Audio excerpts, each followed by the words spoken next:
Alors l'ISV, c'est l'Institut des sciences de la vigne et du vin de l'Université de Bordeaux. C'est un centre de recherche et d'enseignement avec 250 chercheurs, plus de 600 étudiants qui travaillent sur la vigne et le vin.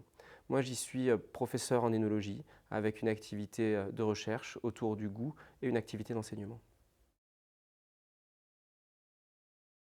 Alors ce travail a commencé en 2007 avec ma thèse de doctorat qui était dirigée par le professeur Denis Dubourdieu et on a souhaité s'intéresser à la sucrosité des vins secs, c'est-à-dire la sensation douce qu'il existe dans les vins sans sucre résiduel. Alors parmi les observations empiriques qui ont guidé notre travail, c'était un gain de sucrosité au cours de l'élevage des vins sous bois. Et donc on a imaginé avec Denis Dubourdieu que l'élevage et le bois pouvaient apporter un caractère moelleux au vin. Donc c'est sur cette base-là, on s'est rapproché de la tonnellerie Seguin-Moreau, avec laquelle il y a une collaboration historique. Et Seguin-Moreau nous a soutenus dans ce projet pour la partie dédiée au bois, sachant que ma thèse couvrait également d'autres aspects. On est parti de macérats de bois de chêne pour essayer d'isoler, d'extraire les composés qui sont présents dans le bois. Ces macérats ont été fractionnés avec une approche originale basée à la fois sur l'analyse sensorielle et sur l'analyse chimique. Et ainsi, on a obtenu des fractions qui étaient dégustées jusqu'à isoler un composé qui avait une saveur sucrée. Ce composé, on l'a identifié. C'est la première fois qu'il était observé dans la nature. On l'a appelé le quercotriterpénoside, QTT. Et on a ensuite identifié toute une série de composés de la même famille, les QTT, qui possèdent pour la plupart d'entre eux une saveur sucrée. Denis Dubourdieu disait que l'énologie, c'est comprendre pour agir.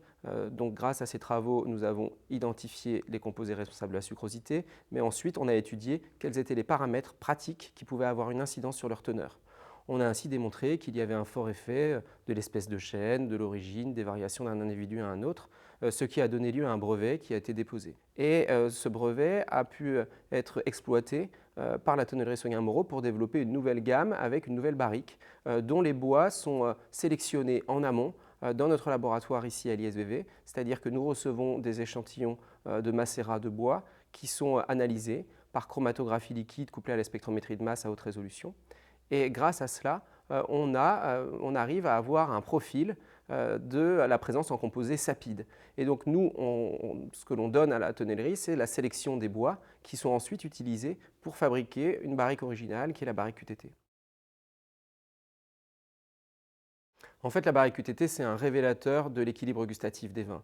C'est une barrique qui va permettre d'apporter un caractère savoureux aux grands vins tout en préservant leur fraîcheur. C'est-à-dire que c'est une sucrosité fraîche en quelque sorte. Elle n'apporte absolument pas de lourdeur.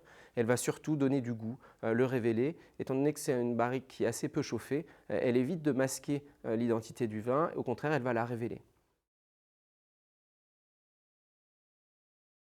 Alors, je pense que le type de vin est assez variable. Les grands vins, de façon générale, les grands vins rouges qui sont des vins équilibrés, structurés, frais, mais je pense aussi qu'elle peut convenir sur des grands vins blancs. Elle a été moins essayée sur les grands vins blancs, mais elle a tout pour souligner leur identité. On travaille, en ce qui concerne la même thématique sur le bois de chêne, on travaille sur l'influence de la chauffe et l'influence de la chauffe sur l'équilibre gustatif, mais on travaille également sur d'autres aspects relatifs à l'arôme des grands vins de Chardonnay, et on cherche à percer les mystères de leurs déterminants moléculaires.